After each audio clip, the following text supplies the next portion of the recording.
டாஸ்மார்க் ரெய்டுக்கு முக்கிய காரணம் அதிமுக மிரட்டணுங்கிறதுக்காக தான் திடீர்னு அவங்க ரெய்டு பண்ணது. காரணம் என்னன்னா, திமுக ஆட்சி காலத்துல எஃப்ஐஆர் போடல. அந்த 41 எஃப்ஐஆர்ல 3 எஃப்ஐஆர் தான் திமுக பீரியட்ல நடந்த எஃப்ஐஆர். மத்தது எல்லாமே கிட்டத்தட்ட 38 எஃப்ஐஆர் வந்து அதிமுக ஆட்சி காலத்தில் நடத்தப்பட்ட எஃப்ஐஆர் தான்.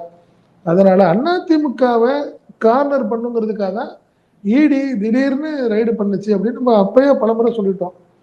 இந்த விஷயங்கள் அடுத்தது நீங்க எடப்பாடி பழனிசாமியுடைய மகன் மிதுன் சம்பந்தமான சில டாக்குமெண்ட் கிடைச்சதன் அடிப்படையில் நீங்க மிதுனை வந்து லாக் பண்ண போயிடுவாங்க அப்படிங்கிற ஒரு பயம் வந்து அடுத்தடுத்த நெருக்கடியின் அடிப்படையில் தானே 3 காரம் மாற்றி நீங்க அமித்ஷாவை போய் பார்த்தாரு எடப்பாடி பழனிசாமி.